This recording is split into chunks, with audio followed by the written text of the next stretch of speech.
ಚಾಮರಾಜಪೇಟೆ ಹಸುಗಳ ಕೆಚ್ಚಲು ಕುಯ್ದು ಕ್ರೌರ್ಯ ಮೆರೆದ ಪ್ರಕರಣಕ್ಕೆ ಸಂಬಂಧಿಸಿದಂತೆ ಓರ್ವ ಆರೋಪಿಯನ್ನ ಕಾಟನ್ಪೇಟೆ ಪೊಲೀಸರು ಬಂಧಿಸಿದ್ದಾರೆ. ಆರೋಪಿಯನ್ನ ಶೇಖ್ ನಸ್ರು ಎಂದು ಗುರುತಿಸಲಾಗಿದೆ. ಈತ ಬಿಹಾರ ರಾಜ್ಯದ ಚಂಪಾರಣ್ ಜಿಲ್ಲೆ ಮೂಲದವನಾಗಿದ್ದು, ಘಟನೆ ನಡೆದ ಸ್ಥಳದಿಂದ 50 ಮೀಟರ್ ದೂರದಲ್ಲಿರುವ ಪ್ಲಾಸ್ಟಿಕ್ ಹಾಗೂ ಬಟ್ಟೆ ಹೊಲೆಯುವ ಅಂಗಡಿಯಲ್ಲಿ ಈತ ಕೆಲಸ ಮಾಡುತ್ತಿದ್ದ ಎಂದು ತಿಳಿದು ಬಂದಿದೆ. ಆರೋಪಿಯನ್ನ ಬಂಧನಕ್ಕೊಳಪಡಿಸಿರುವ ಪೊಲೀಸರು ನ್ಯಾಯಾಧೀಶರ ಮುಂದೆ ಹಾಜರುಪಡಿಸಿದ್ದು, ಆರೋಪಿಯನ್ನ ಜನವರಿ 24ರವರೆಗೆ ನ್ಯಾಯಾಂಗ ಬಂಧನಕ್ಕೆ ಒಳಪಡಿಸಲಾಗಿದೆ. ಈ ಕೃತ್ಯದಲ್ಲಿ ಇತರರು ಭಾಗಿಯಾಗಿರುವುದು ಕಂಡುಬಂದಿದೆ.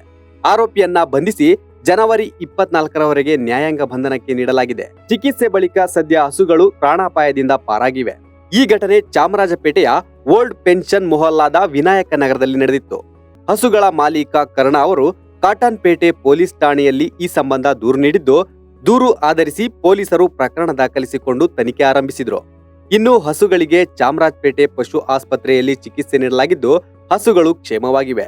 ಆದ್ರೆ ಇನ್ನು ಮುಂದೆ ಹಾಲು ಕರೆಯಲು ಸಾಧ್ಯವಿಲ್ಲ ಎಂದು ತಿಳಿದು ಬಂದಿದೆ. ಈ ವಿಚಾರ ತಿಳಿಯುತ್ತಿದ್ದಂತೆ ಹಿಂದೂ ಪರ ಸಂಘಟನೆ ಮುಖಂಡರು, ವಿಪಕ್ಷ ನಾಯಕ ಆರ್ ಅಶೋಕ್, ಸಂಸದ ಪಿಸಿ ಮೋಹನ್, ಎಂಎಲ್ಸಿ ರವಿಕುಮಾರ್ ಸ್ಥಳಕ್ಕೆ ಭೇಟಿ ನೀಡಿ ಮಾಲೀಕ ಕರ್ಣನಿಗೆ ಸಾಂತ್ವನ ಹೇಳಿದ್ರು.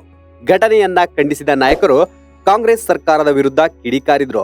ವಿಪಕ್ಷ ನಾಯಕ ಆರ್ ಅಶೋಕ್ ವೈಯಕ್ತಿಕವಾಗಿ 1 ಲಕ್ಷ ರೂಪಾಯಿ ಪರಿಹಾರ ಘೋಷಣೆ ಮಾಡಿದ್ರು.